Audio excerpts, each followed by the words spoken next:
At this time, I'd like to introduce our first presenter, Morgan J. Hurley, who is a project manager for Jensen Hughes. Morgan, the floor is yours. All right, Dave, thanks for that introduction. We're going to talk today about aspirating smoke detection with a focus on data centers and clean rooms.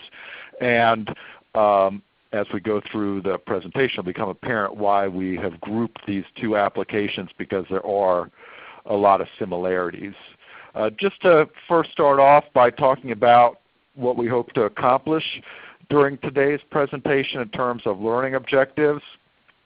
We hope that at the end of this webinar you'll have a familiarity with the operation of aspirating smoke detection systems, the components of an aspirating smoke detection system, and then where we'll spend the bulk of our time is going to be on these last two bullets, which are application of aspirating smoke detection in data centers, and then application of aspirating smoke detection in clean rooms. So without further ado, let me get into the first of those. And I'm just going to give a very simple, high-level overview of aspirating smoke detection.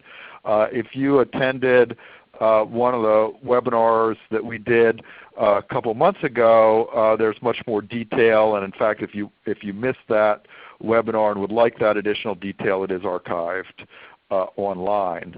So in any event, this is a kind of schematic level illustration of the components of an aspirating smoke detection system. Starting in the upper left, basically there's a network of sampling pipe which is in the protected space. Okay, and in that sampling pipe are drilled sampling holes or ports. Basically those ports are where air and potentially smoke would be drawn into the piping network. Okay, so then the sampled air travels through the pipe network in the protected space. It may and then to the air sampling detection unit. There may or may not be a filter at the location where the sampling pipe enters the air sampling detection unit. And then whether or not there's a filter, there is certainly going to be a sensing chamber which has a high sensitivity sensor. And basically the smoke obscuration level in that sensing chamber is adjustable depending on what your smoke detection objectives are.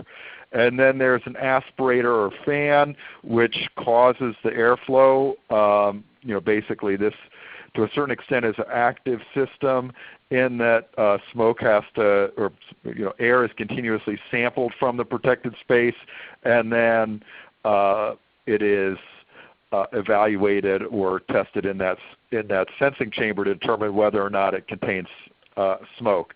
And then there's exhaust, right? But one thing I want to say about the exhaust is depending on the application, you may want that exhaust to go back into the protected space. And this is something I'm going to talk about in both the data centers and the clean room applications, in that if your protected space is at a different pressure than the location where the air sampling detection unit is, you may want to pipe the exhaust back into the protected space, because that pressure differential between the protected space and where the detection unit is located can induce airflow through the air sampling detection unit. For example, if the protected space is at a higher pressure, it's going to tend to push air at a higher velocity through the air sampling detector unit than the fan alone would do.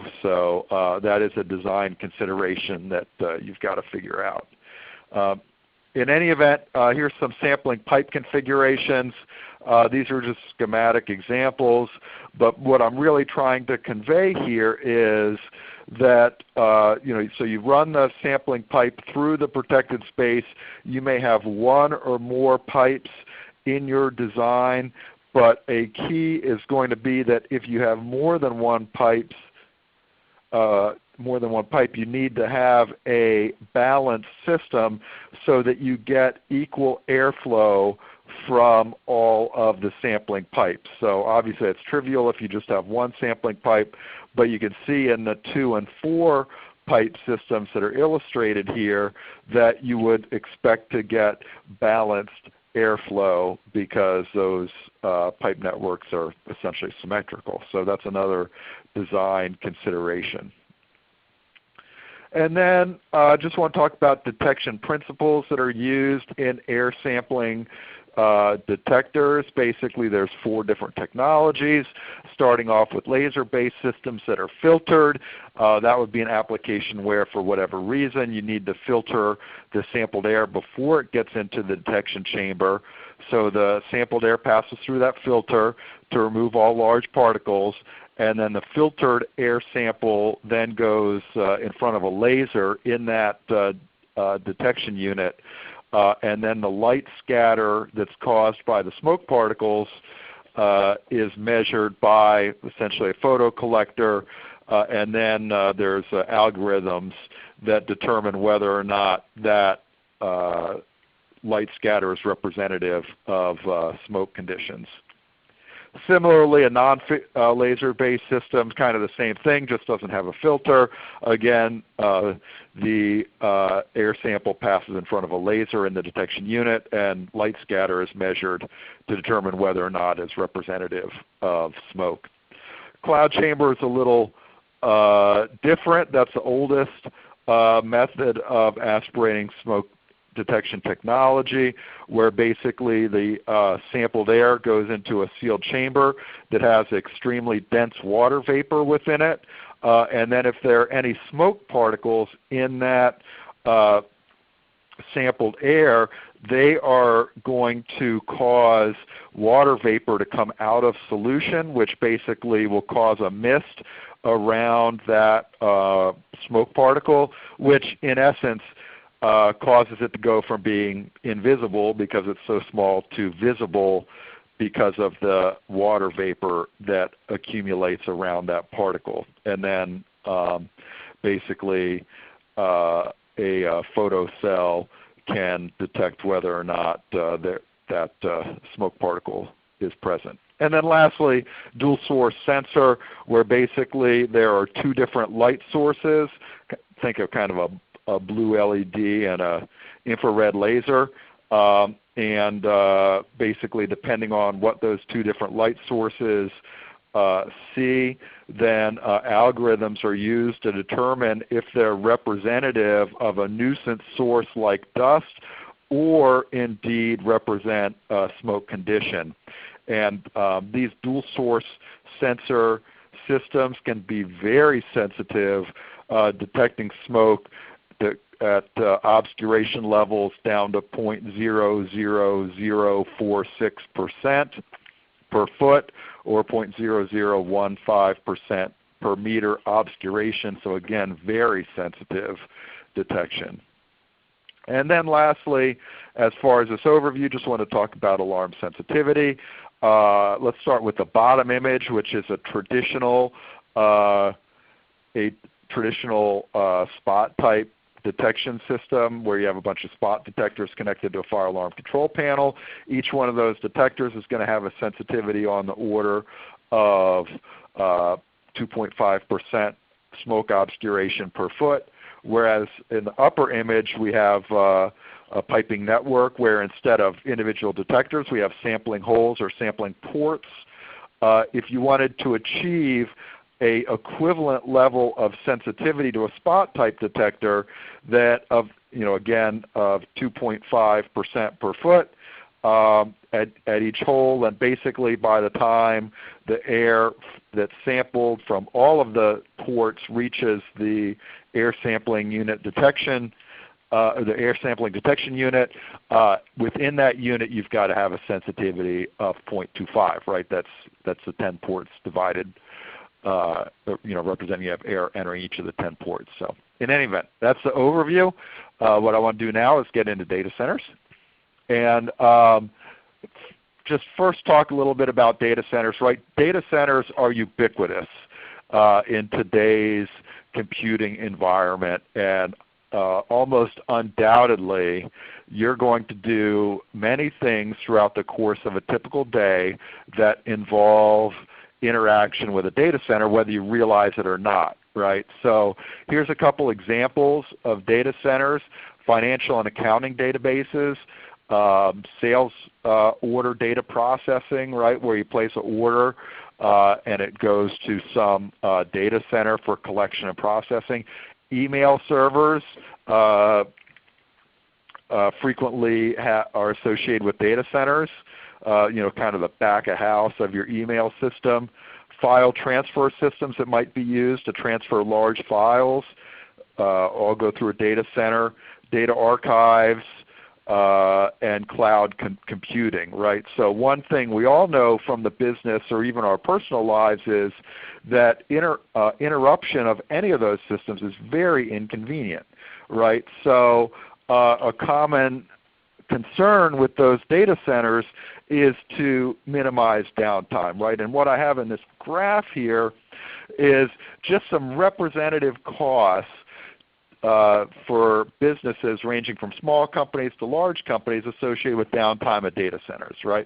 And this is on a per hour basis, by the way. So even for a small company, if their data center goes down, they can be looking at losses on the order of $8,500 an hour, up to large companies where if their data center goes down, they could be looking at approaching $700,000 an hour, right? So that is significant. Now keep those costs in mind for just a moment, because as I go on to this next slide and talk about top causes of downtime, right? So I'm sure each of us has experienced some downtime in our data centers in some way. It's inconvenient, right? And in general, the causes are probably something associated with hardware failure, which is more than half, network failure, which is about a quarter, or software failure, which is about 20%. That leaves 5% to natural disasters, which includes fire. Now you can say, hey, fire, 5%, not a big contributor, right? But fire is a low probability, high consequence event where if you have a fire, you could be looking at many hours, days, or longer of downtime, and do the math where you multiply those per hour costs by very large downtimes, and you can see that fire is a significant risk to these data centers. All right, and so there's a couple challenges to detecting fires in these space. There's usually high airflow rates, and those are just because these data centers have very dense computer equipment in them. You can have airflow rates up to 3,000 feet per minute or 15 meters per second just to keep those cool. All right? And then early detection may be desired, again going back to those, to mitigate those fire risks. But standard spot detectors with their obscuration in the order of 1.5 to 3% per foot are not going to respond as quickly as you can get with an aspirating type smoke detection system that can be many, many more times more sensitive than a standard spot type detector. As you can see, comparing a spot type detector obscuration activation level of about 1.5 to 3% per foot to up to 0.0005% per foot for a sampling type detector. You can see you'll get much earlier detection. Now once you detect the fire, there's a couple of things that you may wish to do. You may wish to activate a suppression system. You may wish to initiate HVAC shutdown, or some type of staff response, right? So these are all things that you think about at the beginning of the project to determine not just your detection strategy, but how it will interact with the overall fire safety strategy. what I have in the next couple slides are some examples of what you might see in terms of basically airflow management schemes in a data center, ranging from simple to more complicated. What they all have in common is racks of computer equipment that generate a lot of heat, and that heat has to be removed by basically a cooling system. So at the top image here, we have what's called a flooded cooling scheme, where basically you have your racks in the protected space, and then you have your cooling system, kind of like an HVAC system that pumps out cool air at the lower level, and then the heated air is removed at the top of the space. And then basically just mixing within the space and within those racks will allow removal of heat from those computer racks. Going to the next one down, this would be what's called a targeted supply. We still have our cooling system on the right. It draws heated air from the protected space, and then it cools that air and pumps it into a raised floor, which then discharges at floor level every other rack. Okay, so if you look at that image, you can see every other rack is where discharge occurs, and we're kind of getting into a hot aisle, cold aisle type of system where you're essentially alternating cool supply air with the heated return air on a by-aisle basis. And then at the lower image, we have a targeted supply where we have essentially contained the hot exhaust within ductwork.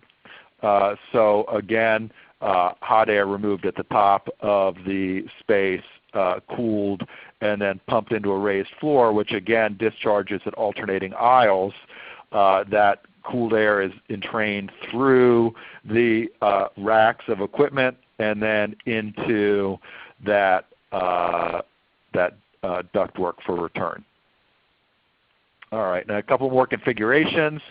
Here's a contained supply at the top, where again cooling unit on the right. Hot air is removed at the top of the space and pulled into a plenum, cooled, and then pumped into a raised floor, and then pumped directly into the racks, where it is then the cool air flows through the racks to cool the equipment, and then discharges, and then it's drawn back into the ductwork, and the process continues. And then the next image here is essentially a contained air supply, where again alternating hot and cold aisles. We have the cooling system on the right and training heated air at the top of the space, pumping the cool air into the raised floor, which alternates again hot aisles and cold aisles, discharging into the cold aisles, which are enclosed at the top, and then that cooled air passes through the racks to cool the computer equipment. And then lastly, a flooded supply air system, which has a contained hot air return, essentially an outdoor cooling unit, pumps cool air into the protected space through the computer equipment, and then ductwork pulls it back to the cooling unit. So a couple different strategies. So why do I show you all this? Because when you're doing a design, the first thing you need to do, or one of the first things you need to do, is understand exactly how the cooling scheme is going to work, so that you can take advantage of that for designing your detection system strategy. So here's an image of basically a hot aisle, cold aisle type of configuration. So similar to what we would have showed before. I'm going to start at the top, where you have a return air plenum. Again, that's where your heated return air comes back into a cooling unit, pumped underfloor, and then through your hot aisles and cold aisles. But what I want to focus on here is detector location. Where you put detections is going to, or where you put detectors or detector ports is going to be a function of your fire protection goals, what's in your space, and what's required by codes and standards, and so forth. But a couple of possibilities are you may have detectors under the raised floor, depending on if the applicable code or standard or insurance requirement requires those. Essentially, if you have combustible materials down there, where even bundles of cabling could be considered combustible materials, right? So you may have detectors or detector ports below the floor. If you have high air velocities, you may wish to angle your detector ports somewhat, as I've shown on this image, because of those high airflow rates. All right, and then you may wish to have similarly detectors located in the return air plenum. Again, depending on if you have requirements from your applicable code or standard or insurance provider. And then may locate detector ports below the ceiling, kind of at ceiling level for general area protection, and then at the locations of the return air and the supply, basically to take advantage of the predominant airflow rates. And what I've also shown here is a couple detectors at the grill or the supply or the hot air return, where you may wish to arrange your detection ports so that each one covers about 4 square feet. That's a nominal 2 by 2 spacing of the return opening. Again, orienting holes in the sampling pipe to take advantage of the airflow. All right. And then in this next slide, I've showed a kind of hot aisle arrangement where you, again, starting at the top, essentially a return air plenum, at the bottom a raised floor. I'm not going to review things that I talked about on the last slide, but what I want to talk about that's different here is sometimes there may be containment curtains at ceiling level. These are just basically plastic sheets that are intended to contain the hot or cold air. And in some instances it may be desirable for those to drop down from the ceiling in the event that you detect smoke. So that's something that you would need to accomplish with your detection system, right? So when it activates, you automatically cause those curtains to drop. What I've shown here, without repeating things that I covered on previous slides, is again, look at where your return and supply air grills are, because it may be advantageous to take advantage of the airflow patterns and locate your detector ports such that they'll be in locations where air is going to flow anyway. All right. So in any event, moving on to the next slide, here we have a cold aisle. Again, plenums above and below the ceiling. Not going to repeat what I covered before, but similarly here may have containment curtains at ceiling level. If those you may wish for those to drop down. Why would you do that? Well, because those curtains that are at ceiling level may present obstructions to your suppression system, whether it's a sprinkler system or a clean agent system or what have you. You may want those in place for normal operation of the data center, but upon activation of the suppression system, they may be a problem. So you want them to drop away. Again, note that we have located our detector ports at locations where you have airflow to take advantage of the natural airflow patterns. And then lastly, basically a collared or chimneyed approach, where there is essentially here I've shown containment curtains.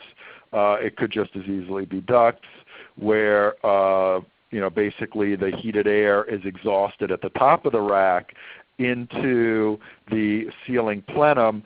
And as you can see here, we have once again located our detectors not just for general area protection, but in locations where they could take advantage of the predominant airflow rates. Okay. So just a few commonalities here.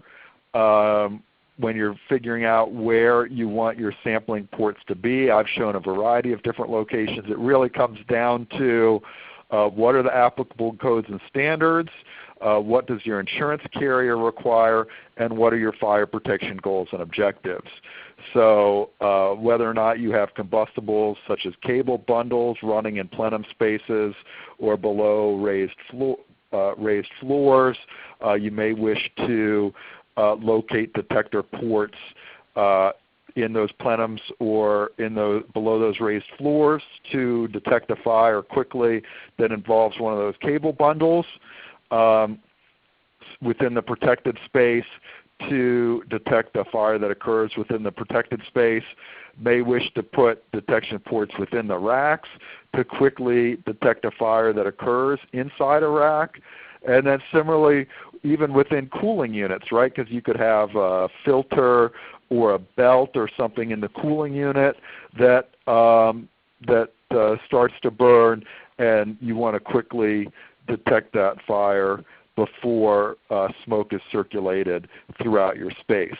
And then again at air intake locations and return air grills, just to take advantage of the predominant airflow direction. So in any event, that kind of covers putting where we might locate our ports. Some design consideration is again, determine your detection goals and objectives. What do you hope to accomplish with this detection system? What are you going to do when you detect a fire, whether it's activate a suppression system, initiate staff response, shut down HVAC equipment, or something else. Review applicable codes and standards and insurance carrier requirements, because they may have specific issues that they want to address with the detection system. Determine airflow characteristics to take advantage of those. Evaluate the potential for smoke dilution. Again, you could have high airflow rates in these spaces, right? And what that can do is result in dilution, so that by the time smoke reaches the detector, it has diluted significantly, and that's a reason that you might wish to have what would otherwise be considered a more sensitive detector type, so that you can detect a fire even if you expect your smoke to be diluted. And then lastly, determine if your data center will be at a positive negative pressure, going back to what I addressed at the beginning in terms of where you put your detection unit. You have to think about where you pump your discharge too, because you don't want a positive or negative pressure to induce or challenge your airflow rate through your air sampling detection unit. So anyway, that covers data centers. So we do have a poll question for you now. Where basically this is a question for you. Which is the larger detection challenge in data centers in your opinion? Right? No wrong answer here. So let us know your opinion. Hit submit, and we will present the results in just a moment.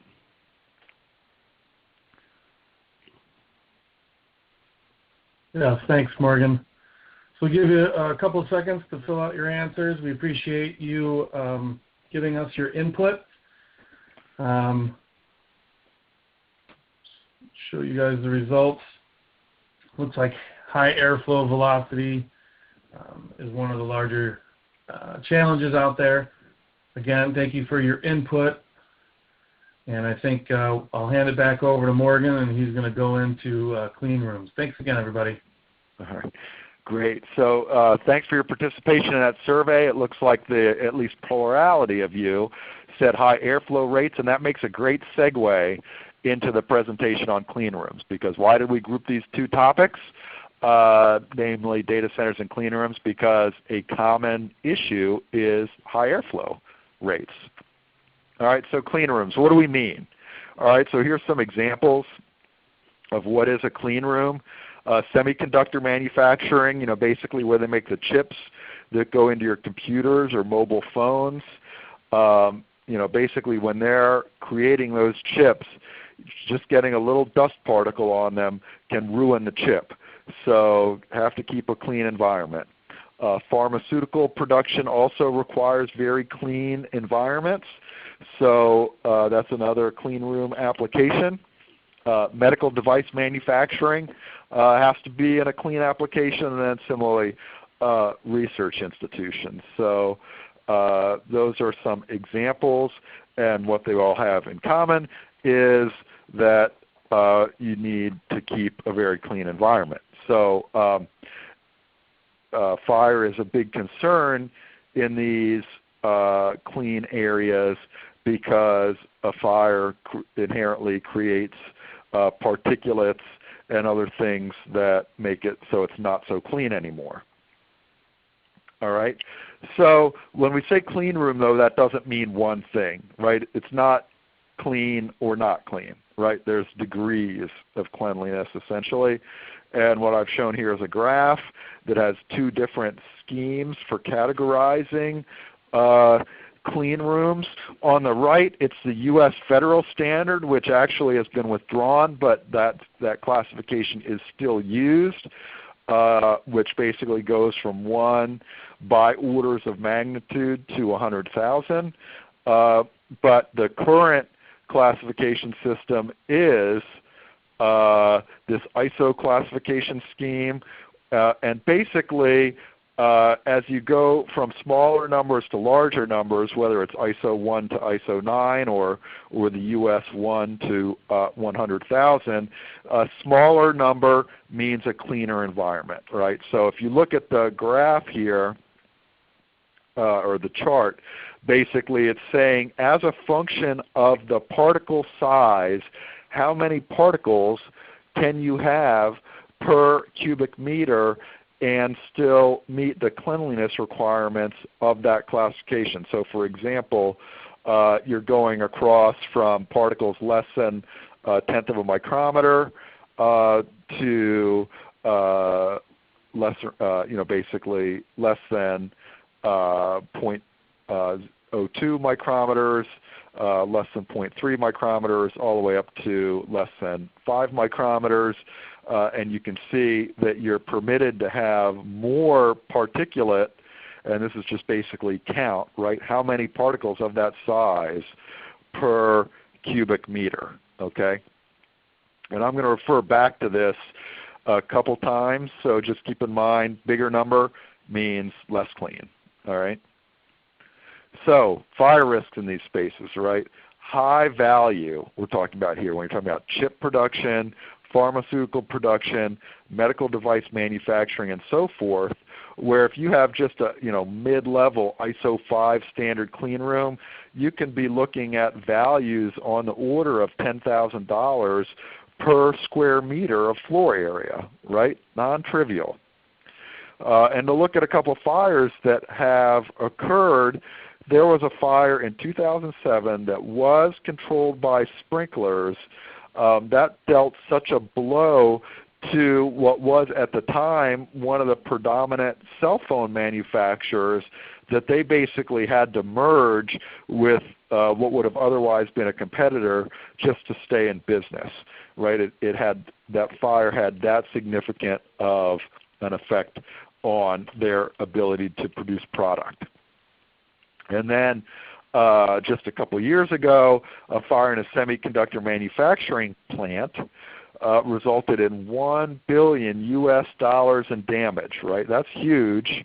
But then just that loss of production, because they were such a major contributor to chip manufacturing, that the loss of their production, supply and demand, less supply meant that chip prices rose by 27% just because of that fire, right? So it didn't just affect that manufacturer, it affected everybody that's buying consumer products that have those chips in them. All right, so sometimes clean rooms use essentially a smoke control system to manage the fire risks. So, right, fire is, again, significant risk here. All right. The applications for detection, right? Because of those risks, you may desire early response to fire for purposes of shutting down the HVAC system, initiating smoke control, but also you don't want nuisance alarms. So aspirating smoke detection can be used to reduce your nuisance alarm rates. So here's a couple examples of different clean rooms. What I've shown here is a relatively simple one as the first image, where basically you have a, this is an ISO class 8 example. Remember, bigger number means less clean. All right, well basically the filtered air comes in at the top. The clean room is maintained at a positive pressure, and then exhaust occurs at the bottom, right? And in that case, because of the locations of the supply and the exhaust, you can get in, kind of turbulent airflow where you don't have a nice unidirectional or laminar airflow rate. All right. And here you see the person working in the middle of the room. And then going a little cleaner, we're going from an ISO class 8 to a class 7, where basically there's a high efficiency filter at the top where the return or the supply for the room comes in. And then that goes through essentially a waffle type of sealing, which mainly is intended to help straighten out the air. So we're trying to get more of a laminar airflow. So this would be like a semi-laminar type of airflow, but you still start to lose your nice laminar airflow patterns as you get close to the exhaust, because that's just located in a couple discrete locations at the bottom of the space, and in any event. So this would be like ISO class 7. So a little cleaner than the class 8. And then going into a horizontal unidirectional flow pattern, now we're getting into the even cleaner applications, essentially a blower at the top above a kind of plenum, and then that blower provides air into, or supplies air to the protected space, which passes through a high efficiency filter. The nice thing about that filter being there is it also allows for a unidirectional airflow pattern, and then the return occurs at the other side of the space. So this would be called a horizontal unidirectional flow. Again, ISO class 3 to 5. Those are some of the cleaner applications. And then similarly, this is the same kind of thing, but vertical unidirectional flow, where you've got your plenum at the top.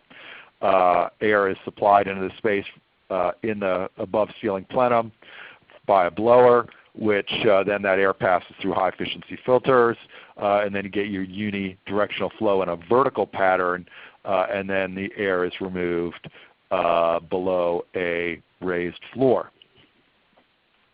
All right. So so here's just like I did before. So how do you use that information when you're designing your aspirating smoke detection system? Basically, again, understand how the space is going to be designed and how the airflow patterns are going to work. So what I've shown here is a system where basically you've got some outside air coming into a air handling unit. First detector location I've shown here is at the kind of exhaust or the discharge from that makeup air handler. So what you'd be doing there is detecting a potential fire involving a filter or motor or belt or something in the HVAC unit, and then looking at the recirculating air system again at the discharge, another sampling type detector port located there, similarly to detect fire involving motor or belts or what have you.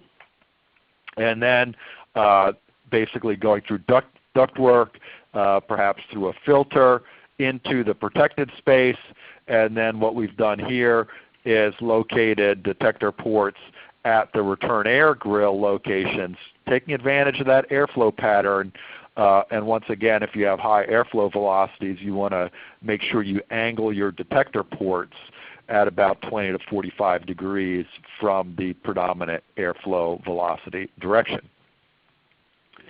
All right, here's another application where we have a air handling unit taking outside air and return air, and then located a detector port at the discharge from that air handling unit to once again detect fire involving belts, motors, or filters or what have you, and then through ductwork that supply air passes through filters perhaps into the protected space, and once again we've located detector ports at the return air grills to take advantage of airflow rates, and those detector ports would serve to detect fires in the protected areas. Sometimes you might have some very clean localized applications, so something kind of like a glove box or something, where basically the air is just recirculated within a space. So if that occurs, you may wish to locate sampling type detector ports inside of those localized clean systems. All right. So possible detector locations, this is just a review, maybe at the ceiling of the protected space for general area protection, within plenums to detect smoke involving a HVAC unit, underfloor spaces, if there are combustibles there, critical mechanical spaces, and then if you do work involving clean rooms, part of the vernacular for high value equipment is that they call them tools.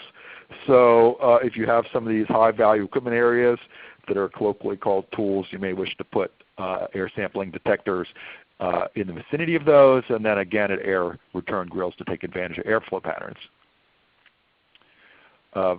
Detector spacing considerations, again, may have high airflow velocities that can result in dilution.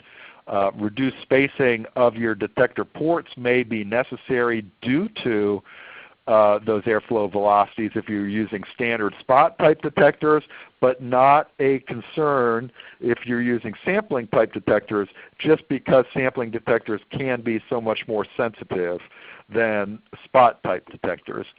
And I talked about those different classifications, whether it's ISO classification ranging from 1 to 9 or the US system going from 1 to 100,000.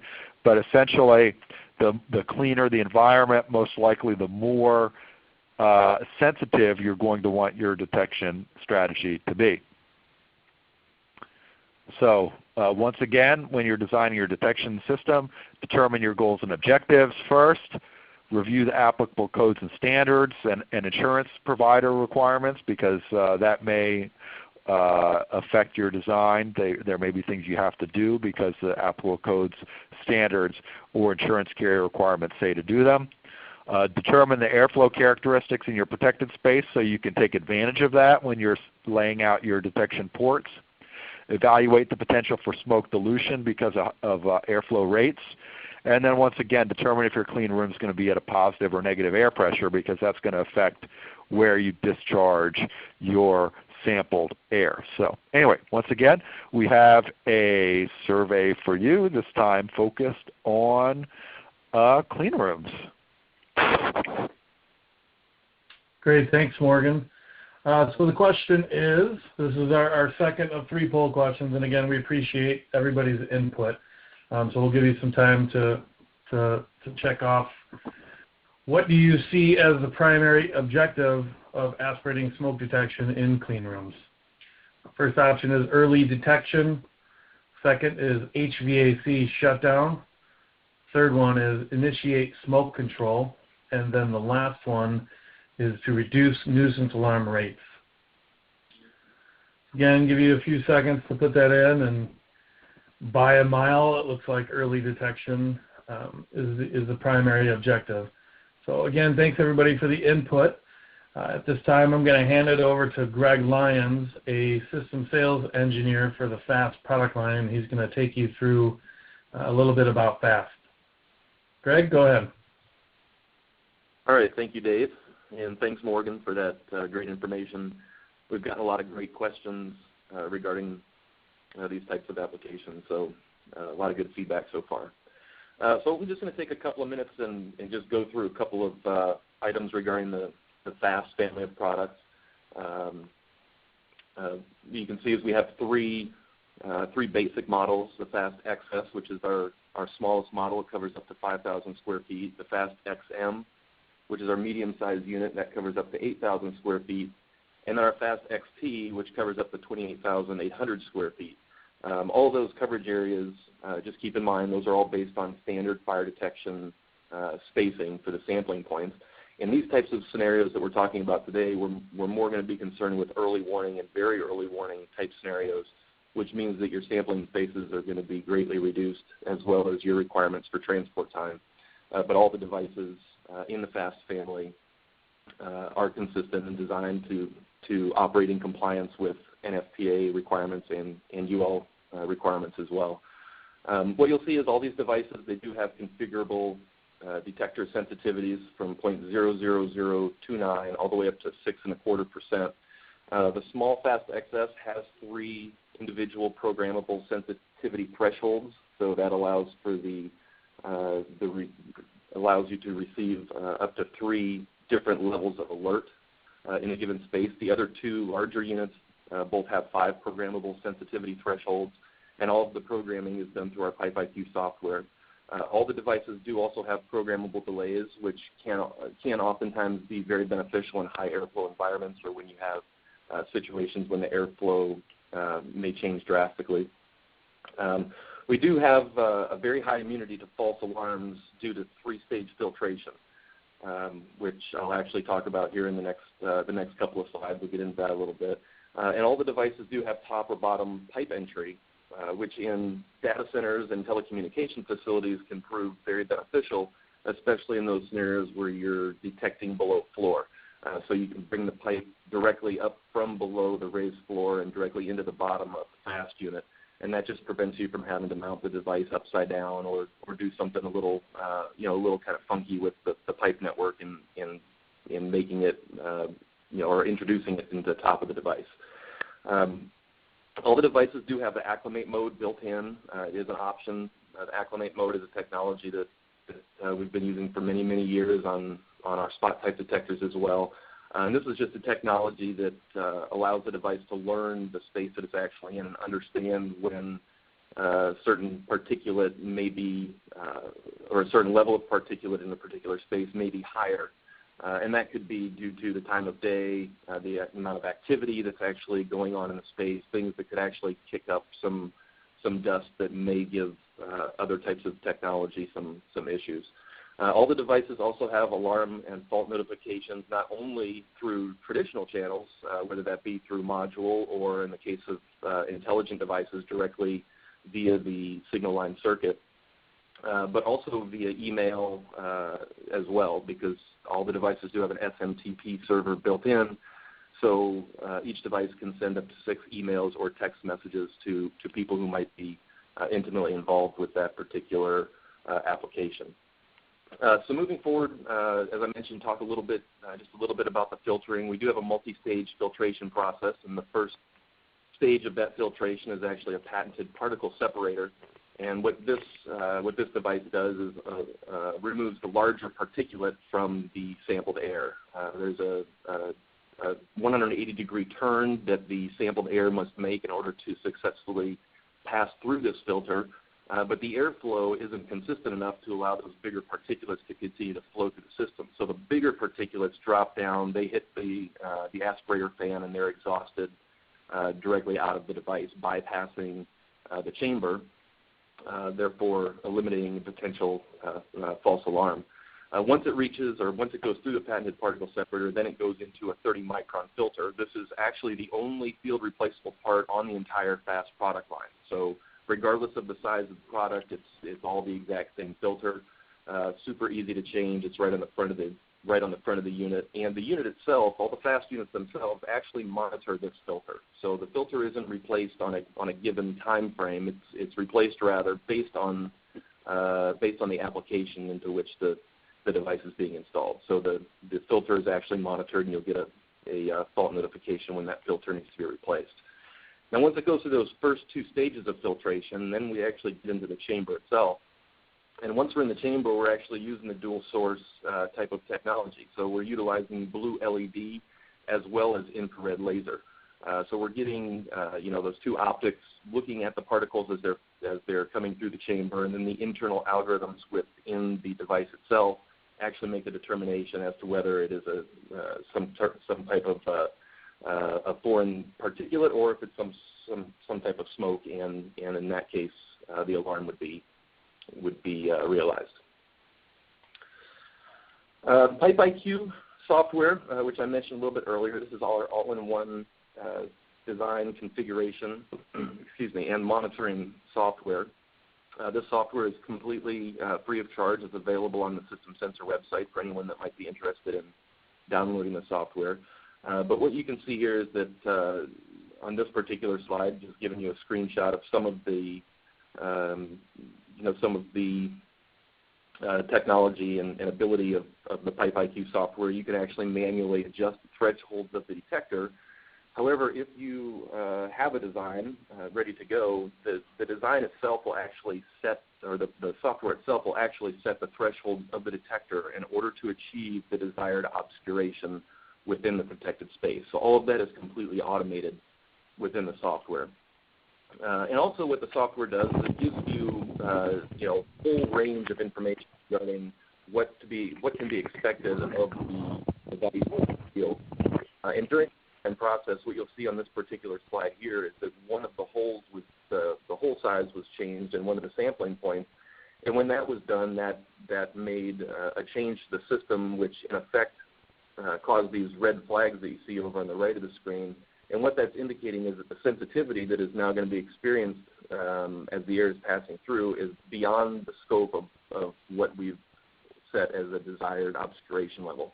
So these red flags are indicative to me that something needs to be adjusted within the system in order for the system to remain compliant with NFPA requirements in terms of sensitivity and transport times. So, just to kind of wrap it up real quick with regards to the FAAST product line, we are dealing with the ultimate nuisance rejection technology with the 3-stage filtration, the patented particle separator, the 30-micron filter, and then the dual-stage optics within the chamber itself.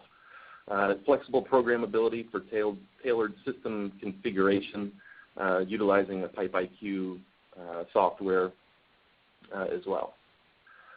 So it looks like we've got one more poll question, so I'll go ahead and turn it over to Dave at this point, and I appreciate it. Great, thanks, Greg. So yes, this is our third and final poll question. Again, appreciate everybody's input.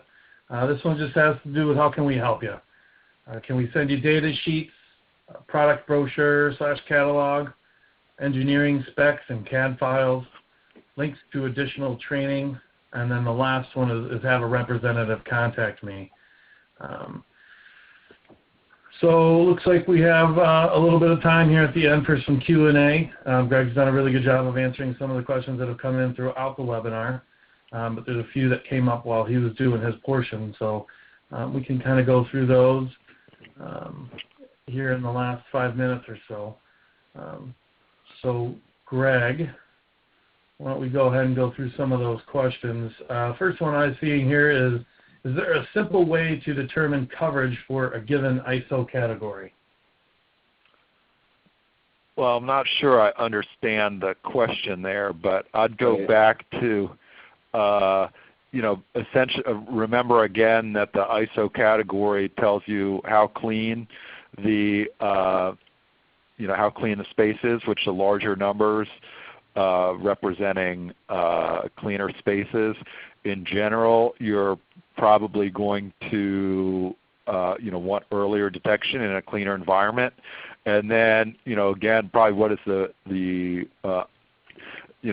main issues though are going to be taking advantage of any predominant airflow rates, looking at the different types of kind of HVAC and cooling systems, and where their intakes and discharges are, and then lastly any requirements associated with local codes and standards and so forth. So like I said, hopefully I got your answer at least, or answer your question at least partially there.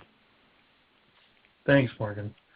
I've got another one that says, if my application requires bottom entry but I ordered top entry by mistake, is it possible to turn and use the detector and reassemble it at a site /field? All the FAAST devices are shipped with top and bottom entry ports. So there's no need to flip a FAAST device upside down. Simply just a matter of removing the plug from the entry point that you wish to use and introducing the pipe into that entry point. So nothing to disassemble or reassemble. Great. Thanks, Craig. Related to FAAST, which version of firmware is suitable for FAAST 8100? And it says 8100F, but I'm not sure that's a model we have. Yeah, it's just a conventional variation. So the 8100F would follow just the FAAST XM or the FAAST 8100 firmware update that's available on the system sensor FAAST landing page. Okay. Great, thank you. Another question: can we install capillary on the same aspiration pipe along with holes? Yes, 100%, absolutely, and that's something that can be adjusted within PipelQ. Your capillary tubes themselves don't even need to be the same length. It's common to see some 2-foot capillary runs, and then a little bit further down the line find some 5- or 6-foot capillary runs. So yes, that's absolutely permissible and configurable within PipelQ. Great. Can you use aspirating smoke detection for a storage hanger? Yeah, absolutely. There's a lot of unconventional type of applications where FAAST has been successfully deployed. Storage rooms are just another one of those good examples of where the technology can really shine. And related to that, another one came in: can I use this in an elevator shaft? Absolutely. That's actually something that's becoming extremely popular, especially in California. We see a lot of hoistway detection where you have an entry point into the hoistway itself to actually pull the air out of the hoistway. Of course, we want to exhaust back into the hoistway, so that's second penetration into the hoistway.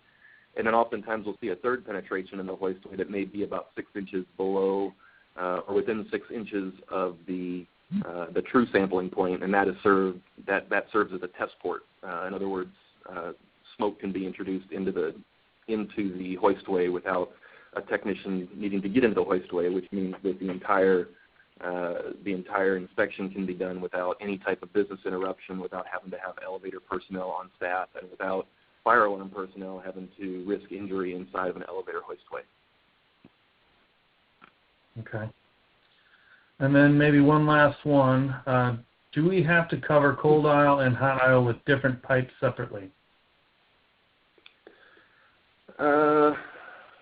I think that's gonna kind of depend on the airflow. I think in some situations you would not necessarily have to do that.